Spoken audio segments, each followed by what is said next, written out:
So we're going to try to finish up some more of chapter 6. So far, we've skipped 6.4, and I'm looking at this, and I don't think we'll probably won't do 6.4. I'll post next week on, we'll have class on Monday, and then depending on how far we get, we'll probably have to skip a couple of these sections here. So far 6.4, we've set, I think, we're going to go, and we did 6.5, the Caesar Cipher app last class, where we created that app that does that translation. So we've done that. We're going to do 6.6, and I'm going to try to maybe do a little bit into like 6.7 today too for this. Because again, next week we have a short week because of Thanksgiving break. So let's go into 6.6 and look at that.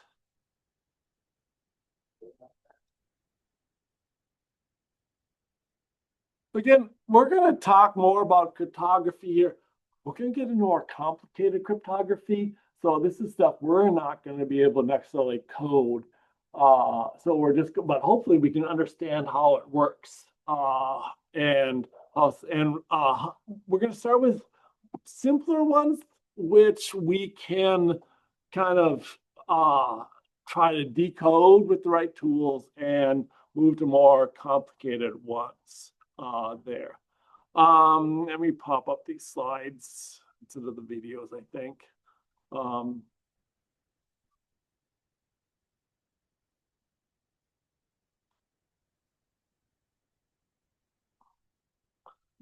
So again, if you remember, we've got A and B, Alice and Bob trying to send a message back and forth.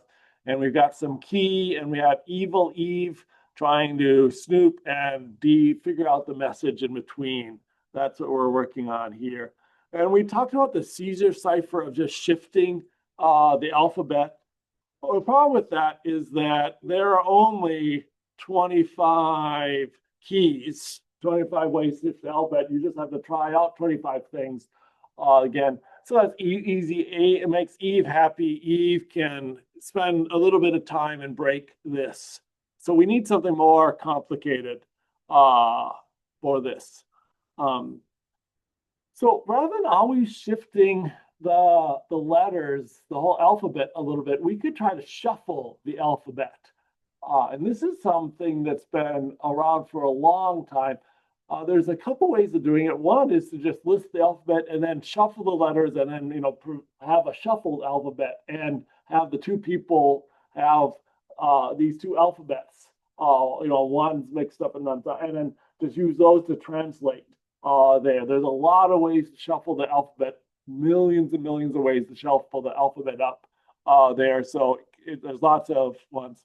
Sometimes that's hard to communicate. So sometimes we use a secret word, a word that has a bunch of letters only once. So like here, they're doing zebrafish. So zebrafish doesn't have any repeated letters.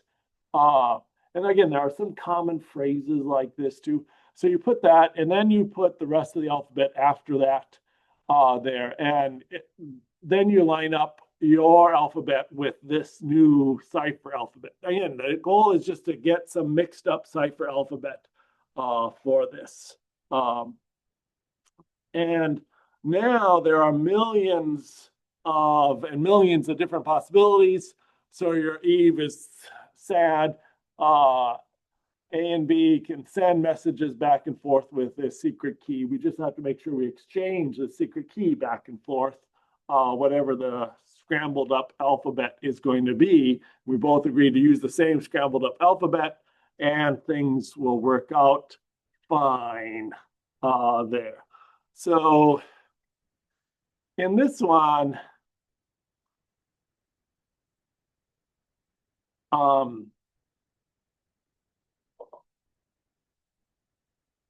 we're doing this again, this substitution cipher where we're doing our keyword, and this can be up to 26 characters, and then we have some message, and then we're scrambling this keyword based on this message. And again, this message can be a longer message here. a fox jumps over the, something like that. And so depending on what the, oops, I want to have that as my secret message up here, my key, and that's my message. So depending on that, how that works, it does things well. Now, you just grab this one part of this video where, well, I'll do the next. So again, and that works out okay for things. And you're thinking, that sounds unbreakable. There's millions and millions of different combinations. No one's ever going to break that key. It's way too hard. Hint, every time we say it's impossible to break a key, it's almost always going to be possible to break these things. So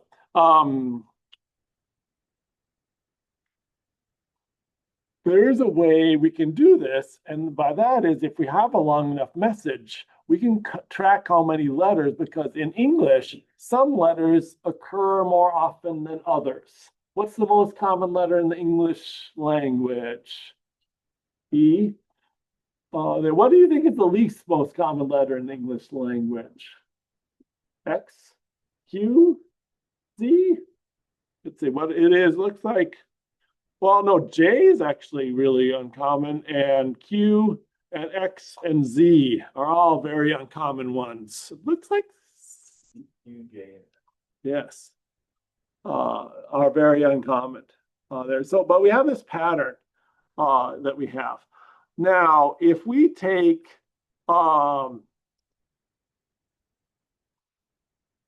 some mixed up alphabet here like this, we can look at, if this is some ciphertext, and we can say, well, there's an awful lot of Z's in this message. I bet Z is E in this message. And there aren't very many of these, so I bet this is probably like, Q and Z and X down here. The next biggest one in English, there's like T and A. So this is probably A, maybe this is T for this. So you can start filling in these values, E, T, A, O, N. You kind of have to guess and try out some of these ones, but you don't have to try out millions of possibilities. You can try out maybe 100 different combinations of these and figure out what this message is going to be with this. So this is how frequency analysis works. And because again, in English and in our ciphertext, we have the same general distribution of letters, as long as the message is long enough there. So let's see if you can do some sorting.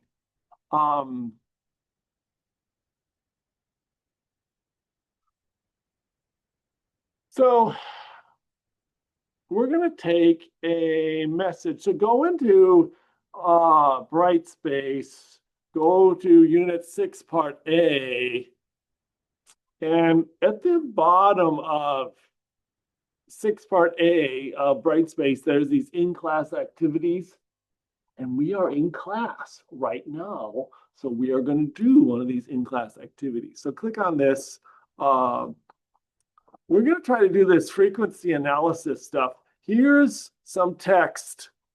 Your job is to decipher this text and try to figure out what this text reads. So there are, Wikipedia has a frequency chart of which letters are the most common. You can use that. I actually think these two tools are nice. This one, I can take this text and paste it into this tool, this box and tricks one, and have it analyze. And it'll tell me what are the most common. The most common one here is N. And then correspondingly tell me in English what the most common one is. The most common one here is N, and it's 12.4%. And in normal English, E is 12.35%. So that's looking like that would be a good one to start with here. The other thing that's nicely is this 101 computing tool. You can paste in some text here, and it will tell you some analysis here. You can then put in your best guess. I think is N maybe E, and you can try, it'll start displaying the updated text here so you can see if this works.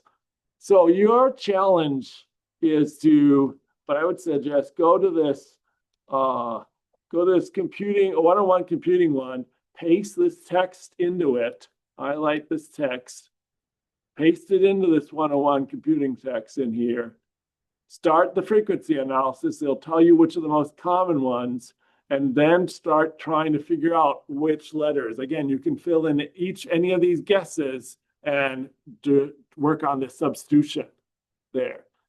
It'll give you 5 minutes and see if you can decipher this text in 5 minutes.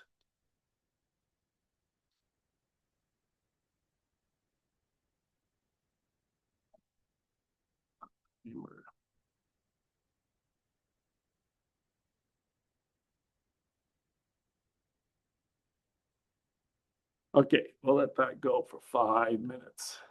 So again, that's Brightspace Unit 6, Part A, the in-class activities, frequency analysis stuff. Grab this text, copy it, go to this 101 computing frequency analysis one, paste it in here, do the frequency analysis, and then try to figure out how the substitutions work here. So like, this is really uncommon. I bet that's a Z, maybe.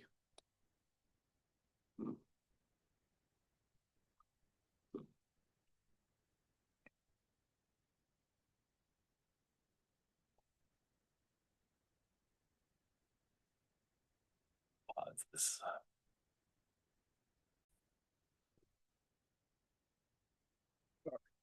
Okay, how are we doing?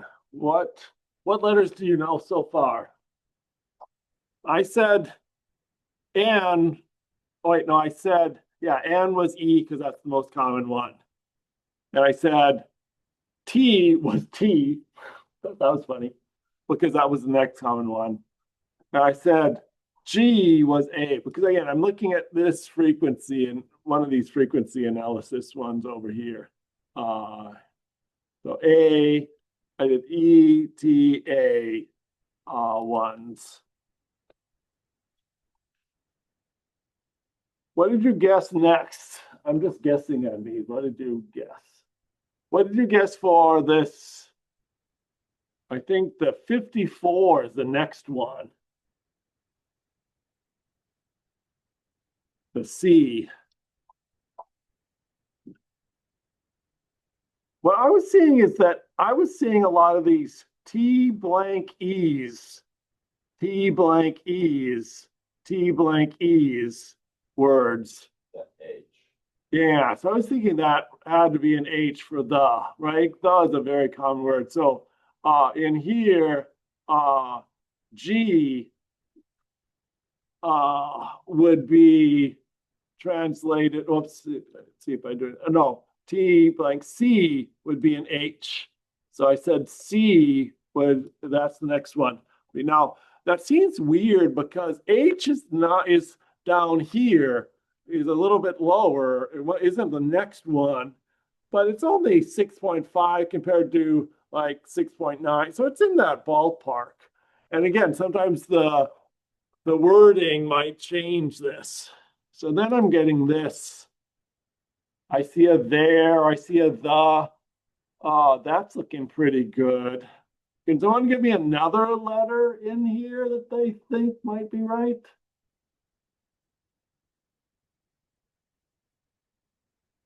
Did anyone get further than this?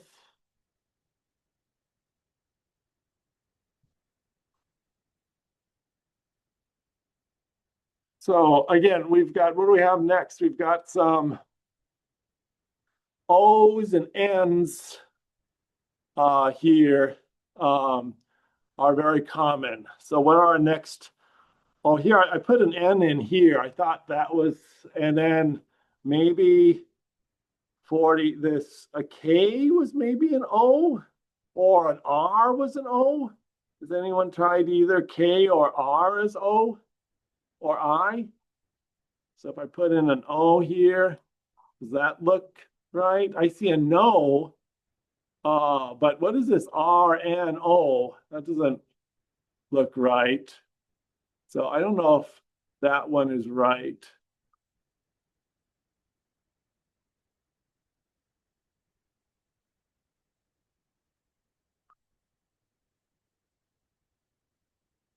And I don't know if this L is right either.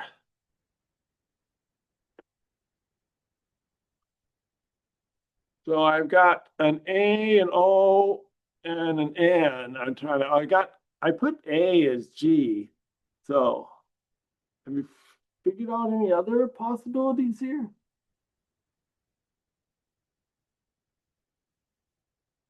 So again, we don't have to try millions of them. We just maybe have to try, a couple dozen different possibilities here. So we've got some different things that I can try in here for this. So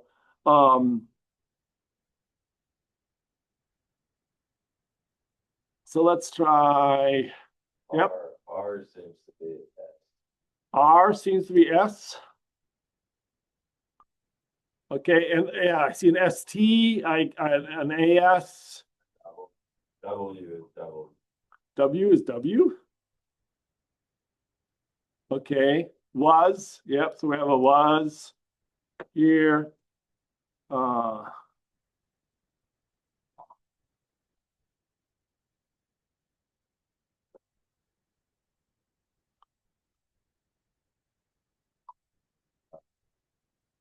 is a D. You think O is a D?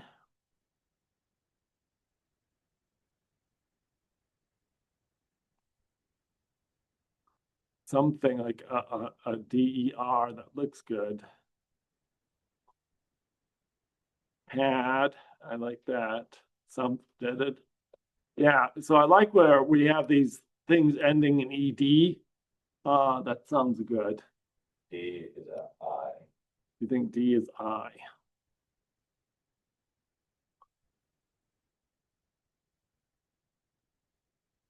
So, and I'm reading this. This is looking English like here and so now we can maybe start working on words at this point too for this, like towards, T blank WARD probably has to be towards. So what is that letter there? So I think that's saying H maybe has to be an O.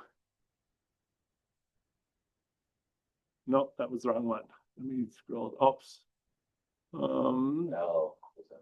L is an O. Yeah.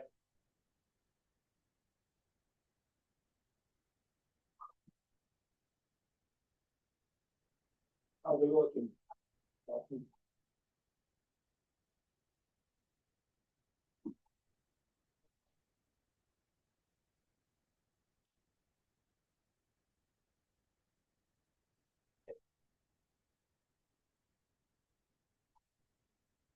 K is an N. R is an S. K is an N. R is an S. Okay.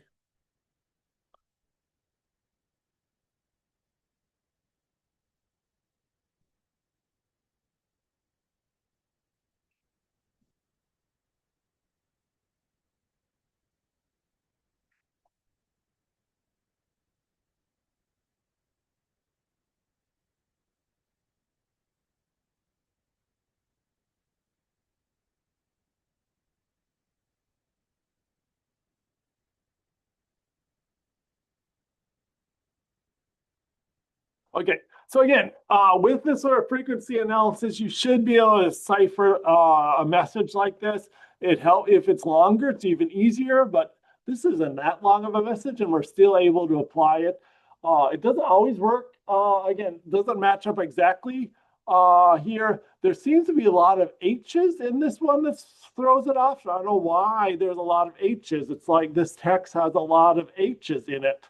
I don't know where this text is from, but it seems like it has a lot of like names that start with H in it here. So that might be throwing off our H count. So again, this is how this sort of stuff works for frequency analysis. So we can crack this code, and that makes Eve. Connor just figured out it's from Harry Potter. So in case you're wondering, so we're happy now. So we'll give it away, the Hermione in the middle of the text.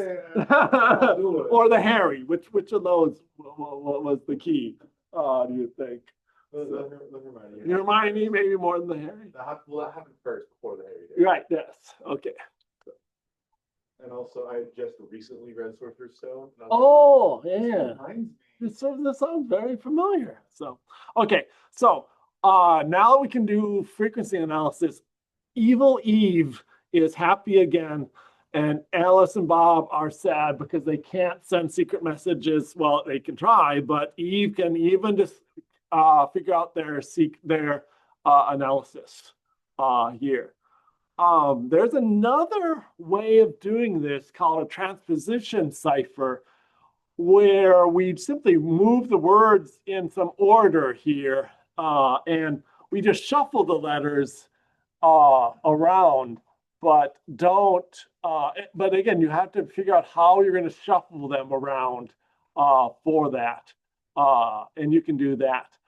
But what we really want to do is this. We want to take our characters, encode it somewhere so that all the letters show up the same amount of time. So we're going to do this Wigner cipher. I'm going to play the video of this because I think he does a pretty good job at explaining it in the video for this. So,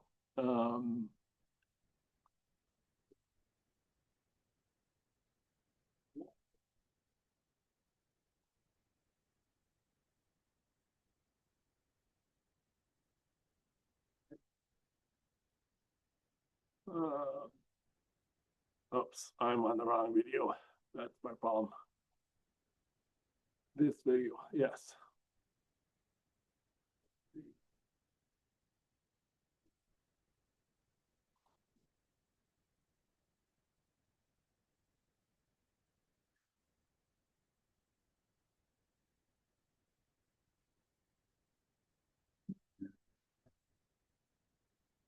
Each of which has a different shift. So the first row is no shift. The second row, the letters are shifted by, and then 2, and then 3. This is actually the key Caesar used for this Caesar's.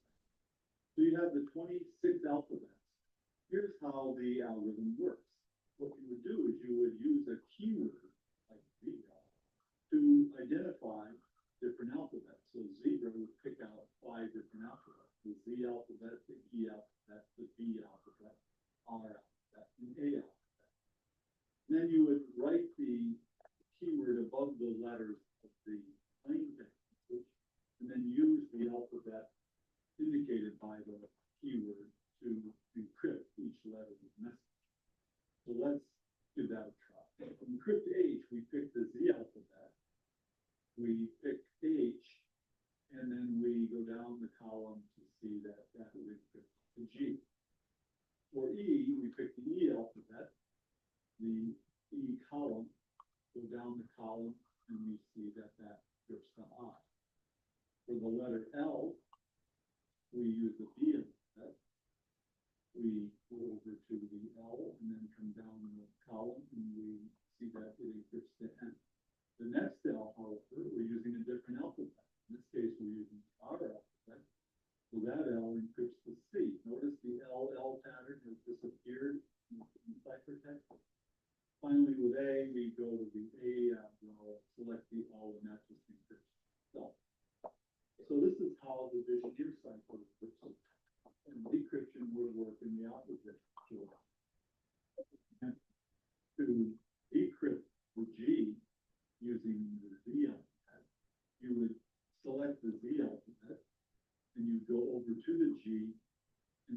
go up the column and turn that. That's associated with that. So again, in this Picner text or thing, we have a whole bunch of alphabets. You have every possible combination, and you have a key word. And with that word, each letter tells you, you write that over your text, and then you use a different shift every letter based on your keyword. And again, you often want maybe a longer keyword so that it will keep shuffling through a bunch of these letter alphabets there. So that's very hard. It gets rid of frequency analysis for a tool for this. So it kind of walks you through that here.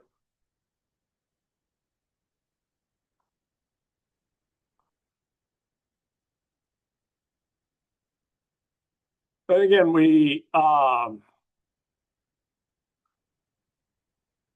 what it does is that we might have a weird frequency analysis, which initially, and then once we cipher it, it kind of uniforms, bounces off all the letter distributions much better. So now our evil Eve is sad, and Alice and Bob can do that.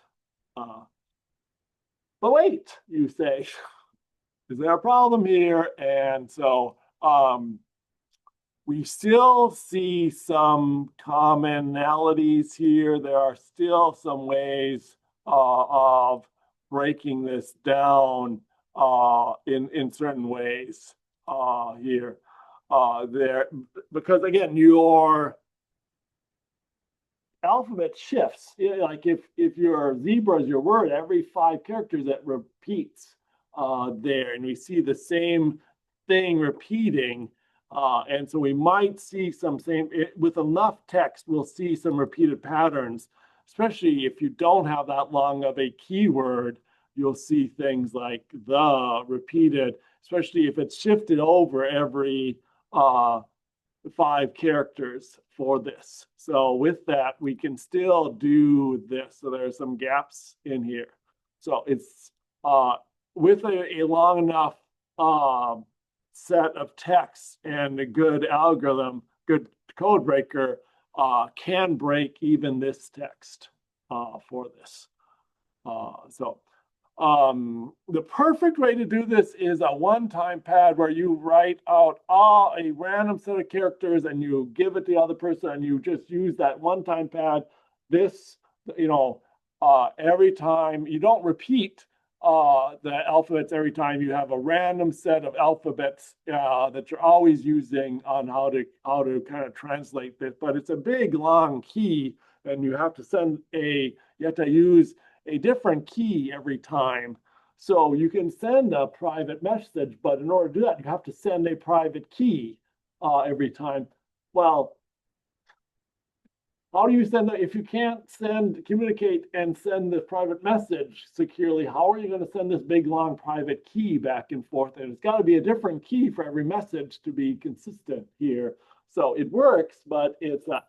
That's why sometimes people will agree to use like a book, and every page in the book, every time you do a message, you just go to the next page in the book. So you decide to communicate to a person. We're going to use Catcher in the Rye or whatever, starting at page 47 there. And then the first message will be page 47 of Catcher in the Rye. And each letter in the page tells you how to shift. So there are ways around this, but it isn't that easy. So, but again, this is the constant battle. And a lot of this comes down to this key exchange problem. How do we exchange keys for this? And that is what baffled the internet for quite a while for this. So, we're 1:30. Okay, I'm going to jump ahead to securing the internet 6.7. And we're going to look at that here.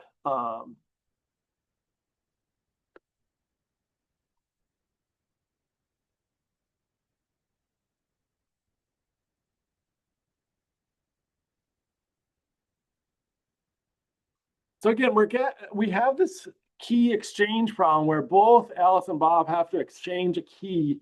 And often we want a separate key for every message we want to send. And so that now, if we can exchange keys, separate keys, we can, encode the messages. But then now we have to figure out how to send these keys back and forth, and that doesn't have. And the problem is we're using what are called symmetric keys. Both Alice and Bob are using the same key for the lock here. And if Eve gets a copy of that key, we can get a problem. And again, we run into this on the internet. Our computer wants to talk to a web server or Amazon, and we want that encrypted message to be sent back and forth for that. So we're going to look at the Diffie-Hellman key exchange problem, and we're going to break our key up into two parts for this stuff. I'm going to skip over some of this. There's a really cool color analogy here that's really neat that you work on, but the idea here is that there are some numerical things where it's easy to do it, to put like two numbers together and generate a new number than it is to take that new number and break it up into the original two numbers. And the idea comes from is similar to colors of paint. So have you ever taken two colors of paint, you mix it together and you get a paint out of it, right? And if I give you any two colors, you can probably guess what color is going to come out. Especially if you've done some color painting and that sort of stuff. If you do a lot of painting, oh yeah, I'm going to mix this and this and I'm going to get this. But you can't, it's very hard if you're given a N color to say what paints did they use, what two paints did they use to generate this color. That problem is harder to figure out there, is how we break paints back up for this stuff. And so that kind of is the key here, is this stuff. So again, they're looking at these 6-digit numbers for colors. There are lots of different colors and we can see lots of different things. So related to this is public key encryption, which uses this asymmetric key here. So we're going to take our key, and we're going to want to send a message to Bob, and Bob's going to take his key and break it up into two parts. He's going to keep a private key part, and he's going to take the public key and give it to anyone who wants to send him a message. So everyone has Bob's public key, but Bob only has his private key that's the pair to his public key for this. And this is our model. Bob and Alice, they have public keys.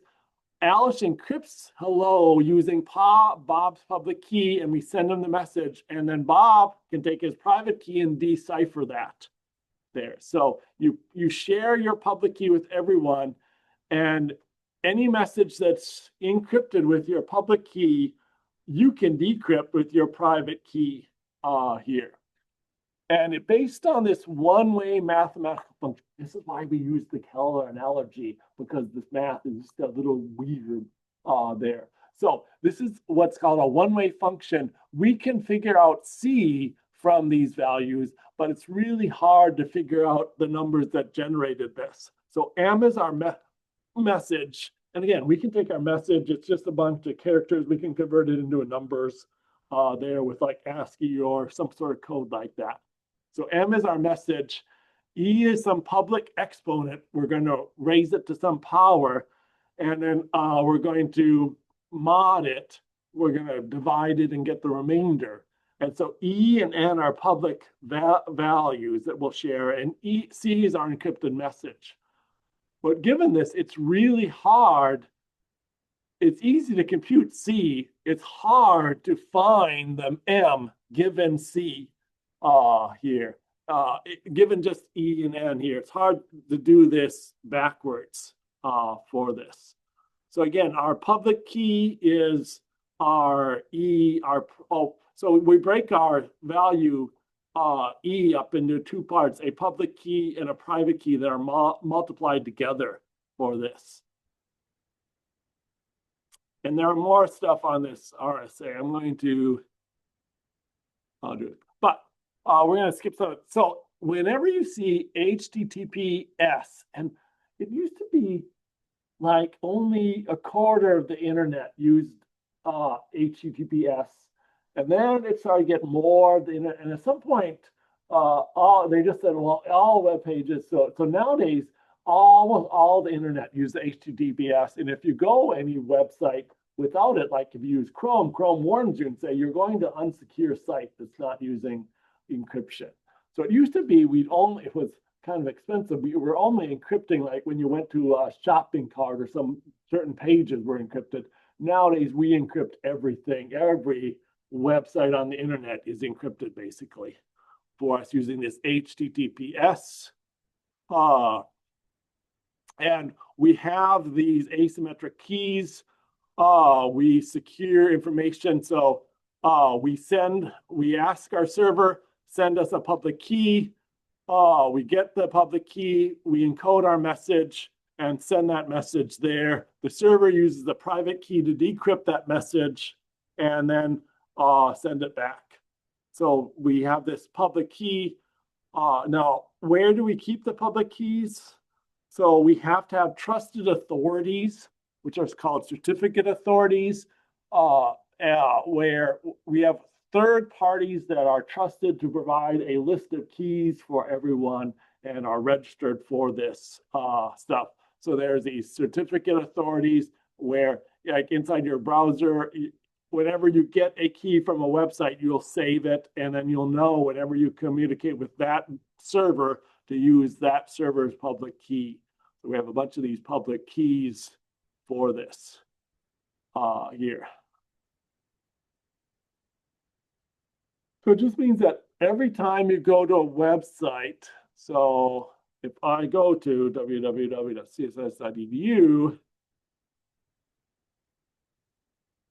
it's using HTTP. If I click up here, it's using HTTPS there. And so our St. Scholastica web server has a public key that they broadcast, and particularly saved it with a bunch of what are called certificate authorities. And then when we register there, we have to, when we send a request or send information to St. Scholastica, like send me this website, that is encoded with a public key, and St. Scholastica decodes it with their private key and then sends it back to us here, back and forth. So we're always encoding and decoding information back and forth. Let's see, where is this at? Okay.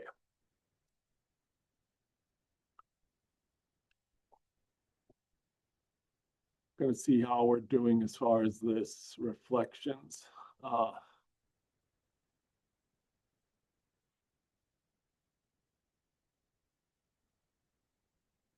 Yeah, one of the questions here is that we rely on these public standards, these open standards for a lot of this cryptography encryptions, and why do we do that?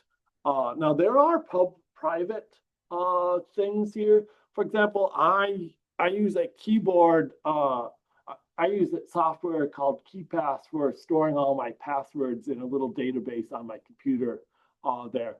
And it uses some special encryption for that. But I have to trust that company and that company is trustworthy. There's kind of like the locksmith. You know, when you build a safe or something like that, or, you know, lock, you have to trust whoever it is who installs your lock is trustworthy there. And so one of the ways we establish that trust is we publish the standards that everyone uses, and often we publish the software that everyone uses here for this cryptography, so that people will look through this software and look through the standards, and everyone can see it and say, yes, this standard is secure and it's shared. So one of the reasons we have it is that otherwise you'd have to trust individuals there. And it's hard to trust individuals. I mean, in the old days when you worked in a small town, you knew everyone and you could trust people. I don't know, I grew up in a town where I would go, I'd go down and my dad would say, oh, go down to the printer and, get some more paper. And I'd walk down to the printer and they'd say, hi, Tom. And I go, I need some more printer, for the office. And they say, okay. And they just give me the paper and I walk out, because my dad, there was some, and somewhere they wrote down on some little note, some sort of thing, so that every, I don't know how the money got, at some point the money got paid, they got paid for that, but there was just some trust because everyone knew each other. But on the internet, everyone doesn't know each other. So we need to do these open standards because we don't trust individuals here. So, all right. Let's see if we can do, well, just start talking about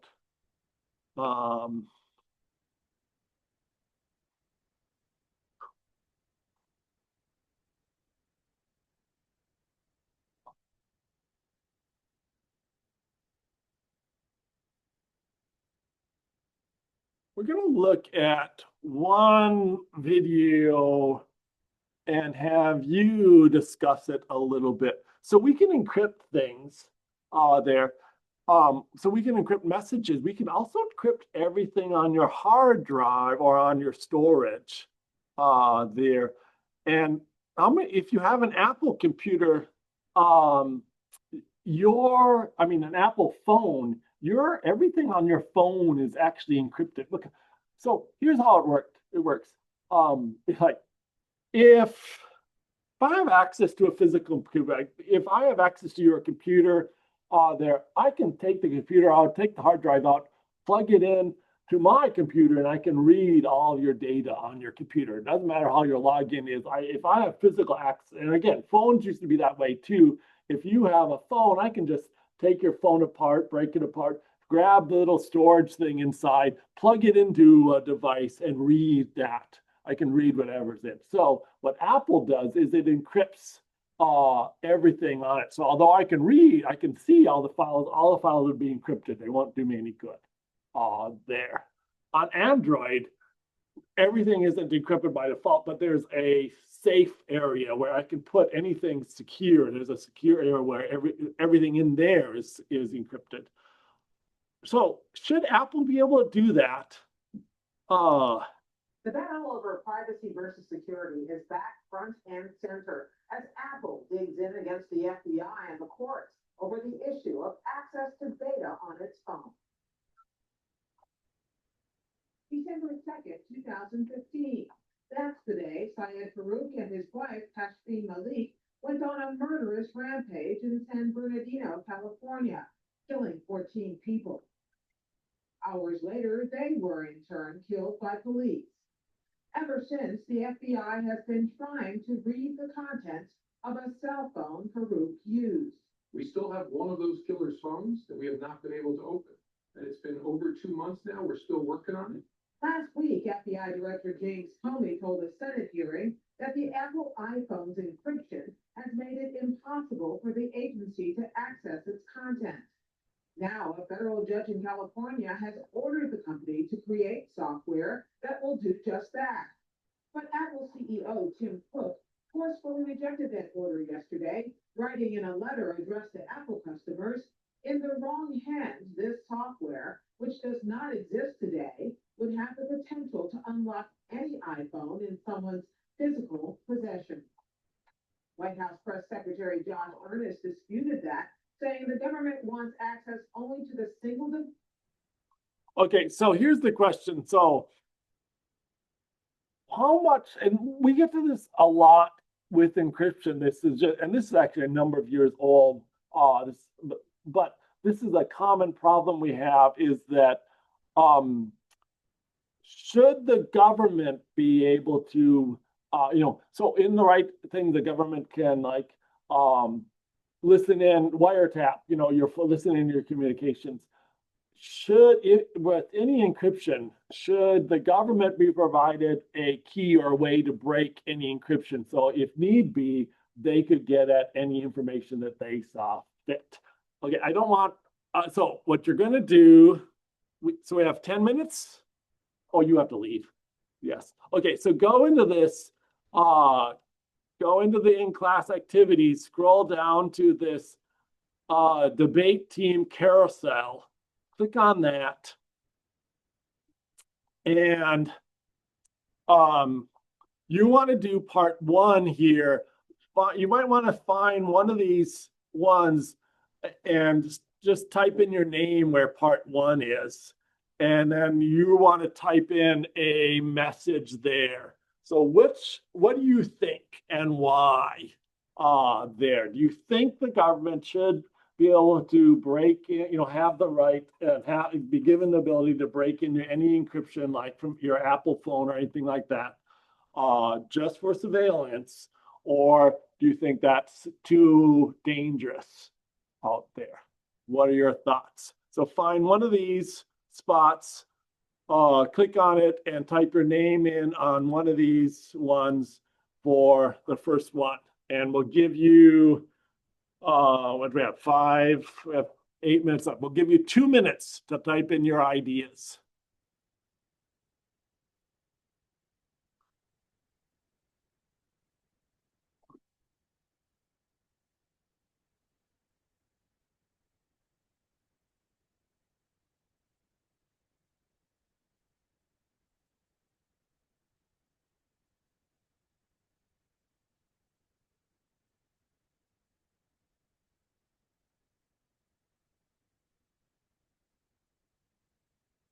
Find one of these part 1s that are empty and just start typing your ideas there.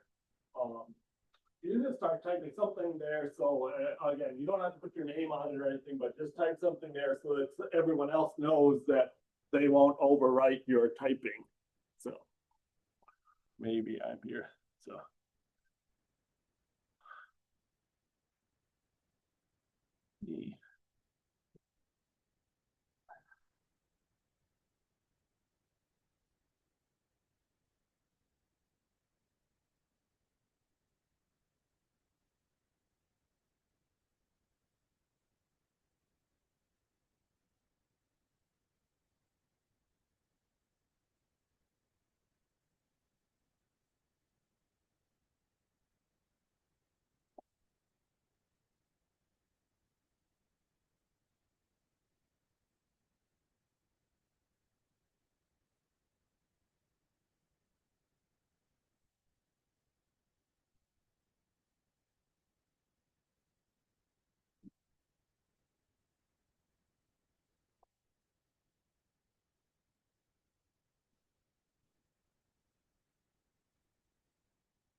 Ooh, that's loud.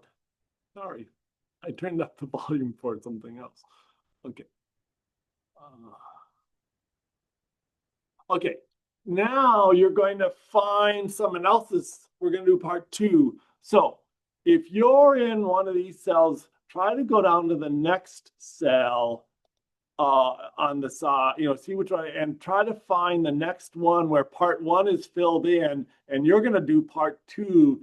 And you're going to read what they said in part 1, and you're going to support it. Even though you might not personally agree with it, you're going to try to figure out an argument that would support their position. So, okay, you say this, I could see part of that, and this is why. So even though you might not personally agree with it, you wanted to provide some supporting evidence to that. So whatever one's next.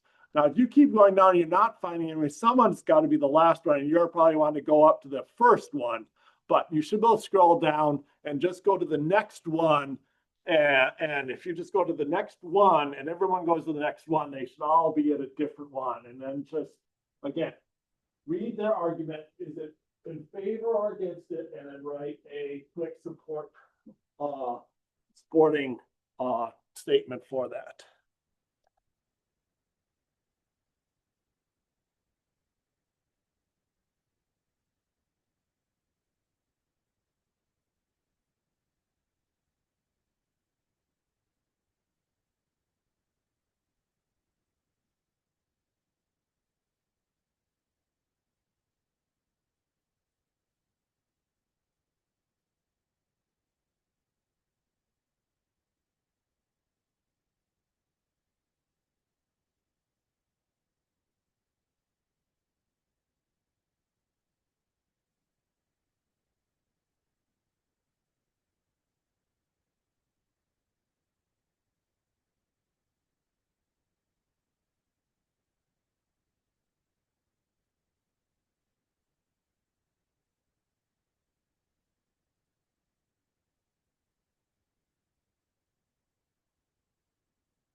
Okay.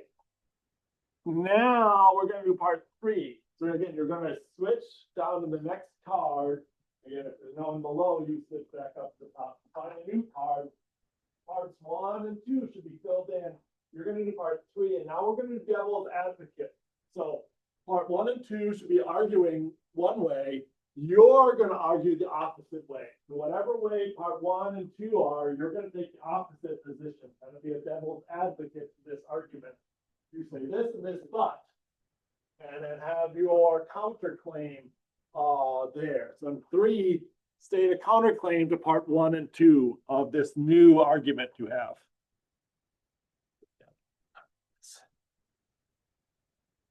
Okay.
Okay. Last part. Okay, go down to one more card. This is their last card. Part 4. You're gonna read there should be part 1 and 2 should be arguing in favor of something, or arguing one point. Part 3 will be doing a counterpart. You're gonna put your 2 cents worth in. Which way do you actually think is the most reasonable argument? So you got 2 minutes. Go down to find the empty part 4 on the next card and fill that in. That will be done.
All right.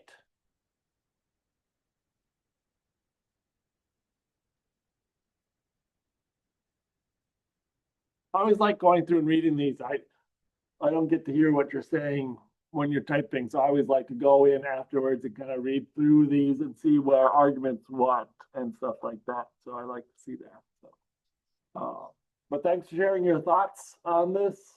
We'll see you on Monday next week. Hopefully you have a nice big weekend. Okay.